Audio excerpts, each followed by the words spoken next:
Miami!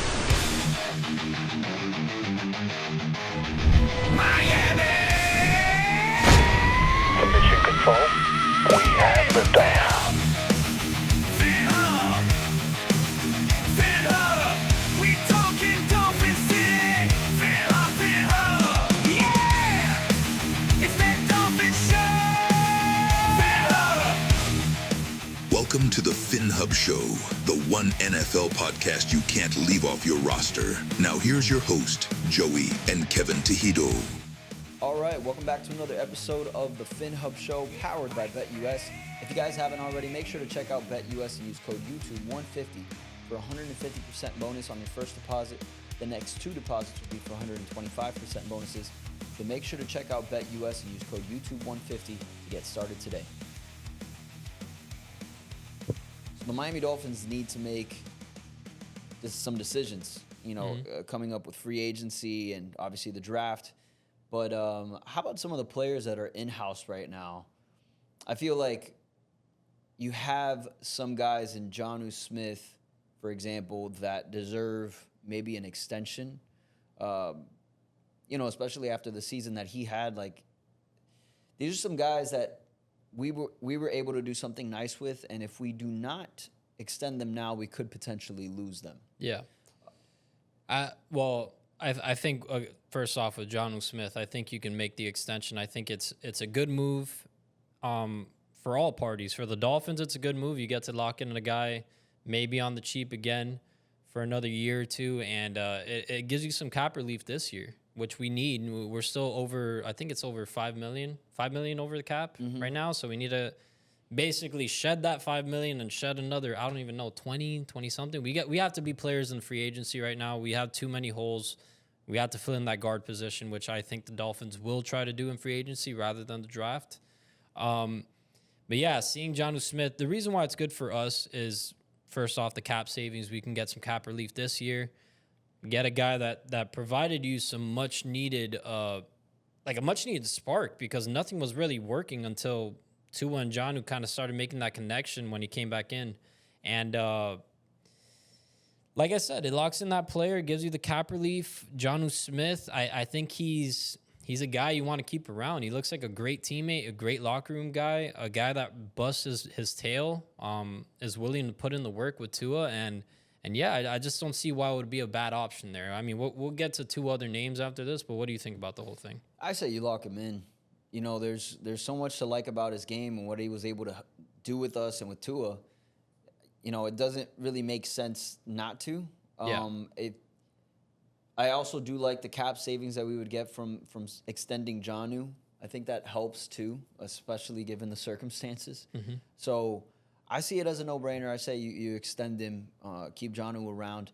Not that I'm not going to be looking at other tight ends too, but Jonnu's a guy that should be here for a few more years. Yeah, tight ends, are you looking more so in, I would say it's the draft, right? Because I don't really see any tight ends that are exciting coming out into free agency, right? No, yeah, it would be the draft.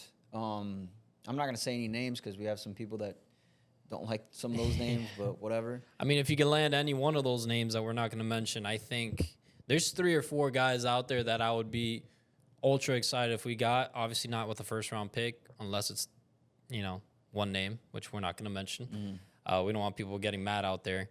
But yeah, there's so many options, right? And we said this in the past within free agency, within the draft. I think mostly the draft, we've opened up ourselves to the point that we can really draft anything, and it's a great pick, right? Because if we could do BPA, best player available, we would get basically the pick of the litter on one of these top end guys, and we can possibly get the best player at that position in the draft, right? So I think we're in a great position in the draft.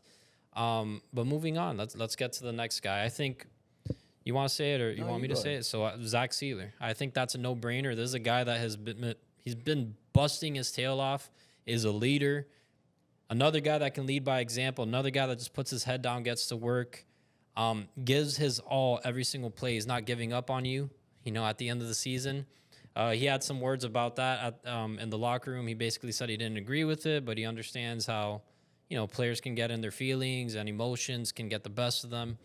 But That would be a guy that would actually provide much needed cap relief, a lot of cap relief actually. And if you can lock him down for that $13 million a year, another 3 years, whatever the case may be, it's another bargain that you're going to be getting. It gives him security. It gives us security at that position, which we know we don't have much right now with, obviously Christian Wilkins left last offseason. We don't know if Calais Campbell's going to be back. But yeah, I think it's a no-brainer. Is that a guy that you would look to extend as well? 100%, and he deserves it. That guy he is definitely a top 3 player on this team right now. Yeah. And you could even argue that he's the best player on this team. With his durability, he only really missed, I think it was 2 games of the season. Mm-hmm. And before that, I don't remember when he missed a game. Yeah. And those 2 games he missed because he almost had his eye poked out in practice. Yeah. So, and now he's going to wear a visor, he says, for the rest of his career. Yeah, he made that deal with his wife, he said, right? Yeah. So I really love Zach Seiler's game. I love everything that he's about. The guy goes into work, and he does a great job for us. He is a bargain at this point, but if you can extend that bargain for years down the road, he's a locker room guy, a leader by example. This guy has everything that you want in an NFL player. So I would keep him around for the long haul. Also doesn't seem like a greedy guy. I think he's a team player. I think he really values the organization for taking a chance on him. Basically, providing him with his career, because this is a guy that was an afterthought on the Ravens. I think we picked him up from their practice squad. I'm not sure if they dropped him, then we picked him up, or we just poached him from their practice squad. But since then, he's been a staple on this team. Has been nothing but a bright spot, and I think we just got to keep him around. We got to keep it going with him, and not to say that his contract's expiring or anything like that, but if you could lock him in another 3 years on top of what he has left, it's a no-brainer. I think you got to do it. Who else are you looking at? Another guy I'm looking at, which I know a lot of people aren't going to agree with. You might not even agree with it. I'm not really sure, but maybe you are. But I would say take a chance.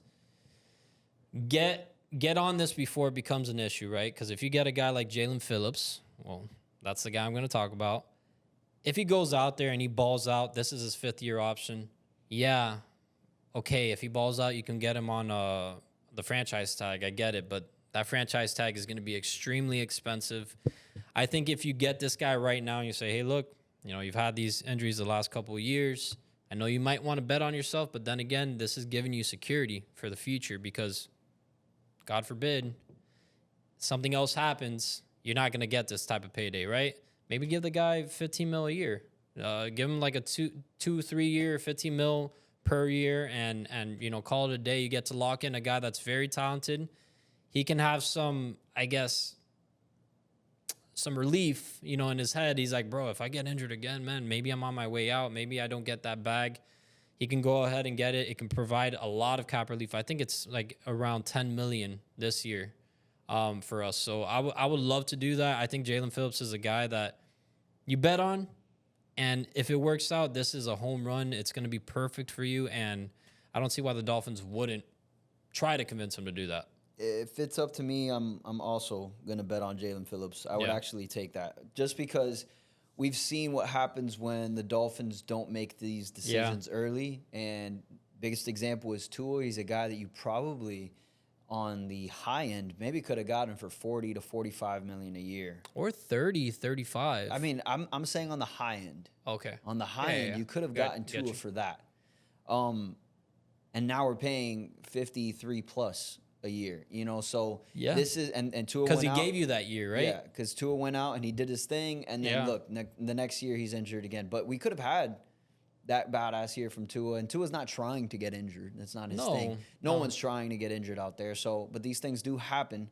I would take a chance with Jaelan Phillips. It was a freak accident last season. It just unlucky thing that happened to him. But in recent memory, you're talking about Tua, right? Christian Wilkins, Robert Hunt. These are guys that if Chris Greer got ahead of that and he took advantage of maybe them not having the best numbers, but you have to have some foresight at GM, man. You got to be like, bro, I know this guy's not playing his best right now, but I do see this in him. In a couple years, this guy's going to outplay his contract, and I'm not going to be able to afford him. You got to do those kind of things, right? Take a chance. He's doing a good job, I think, a pretty decent job at the drafting part of it. It's the 3 or 4 years down the line, you haven't made your decision as to whether you're going to keep him or not, or whether you want to pay him or not. But if you make that decision a little bit earlier, maybe you're getting those deals at 3/4 or maybe even half of the price of what you're going to be paying in the next season. So Yeah. I think that Jaelan Phillips, and I think he should start looking at some of the rookies that we had. Chop Robinson's a guy to start keeping an eye on. I know it's super early, but either way, bro, you saw what he did. Yeah, don't. I would bet that he's going to have another great season this year, probably better than he did last year. Of course. So at that point, like, bro, let's get ahead of this one, and yeah, have that foresight, like you're saying. Get ahead and take advantage of what's put in front of you, right? You take advantage of the fact that this guy's been injured, right? Now you have something to go into negotiations with and be like, hey, look, you're not holding it against them, but you're saying, look, this has happened the last couple of years. We believe in you so much that we're still going to provide you with $15 million a year, and you basically pay you even though the product on the field hasn't been there yet, right? Because we believe in you that much. The player can essentially take that as, damn, okay, this gives me security. They believe in me. I'm going to prove to them that, I'll get to that 30 million mark a year, which I think that's what the top defensive ends are getting, and Nick Bosa and Myles Garrett and all that. But yeah, I'll definitely do that. Do you have anyone else in mind? I can't really think of anyone else right now. Not really. I mean, I think the Dolphins have so many things to do, and it's not like we were the best team last year. So No. I don't know if I really care to keep so many players there. Yeah, you got to do your job and look around, but it's not like we had a winning team. So I'm going to be looking at the draft and be looking at free agency heavily. But yeah, take care of the guys that are bright spots on the team: Zach Seiler, Jonnu Smith, Jaelan Phillips, who has had his trouble with injury history, but still a guy with a lot of upside, a lot of potential. And if you let him ball out this year, you're going to have to pay top dollar for him. So you can get ahead of that one now. Well, I think another guy they need to consider, it's probably not this offseason, but throughout the year, next year, and into that offseason is Devon Achane. Maybe get ahead of that too. That's another one. Yeah, right? Sure. I mean, obviously, if he wants like $13 million a year, all that stuff, you let him walk. I don't think he's extremely talented. I mean, as a weapon, it depends on what we try to do with him this Right. year. If we can turn him into like what we were talking about offseason, like a Tyreek Hill type weapon, that he's more involved in the passing game, and he can run here and there, and then you actually get that lead back, then yeah, you get that deal done for $13 million all day, right? But yeah, it's all depending on what he does. But there's a lot of things that we can get ahead of. I want to see Greer, if he does stick around, do that more so, because it's put us in a hole essentially. Right. And I think these are things that are avoidable. I mean, look at Javon Holland too. Even though, to be completely honest, I'm kind of okay moving on. I'm okay moving on from him, but we are leaving now a huge hole at safety. We got to get 2 safeties now. Yeah. We don't know who they're going to be, what it's going to be, so let's see. If you guys haven't already, make sure to check out BetUS and use code YouTube150 for 150% deposit bonus. The next 2 deposits will be for 125% bonuses. So make sure to check out BetUS and use code YouTube150 to get started today. That's going to do it for today, guys. If you haven't already, make sure to give the video a thumbs up, subscribe, and we'll catch you in the next one. Fins up.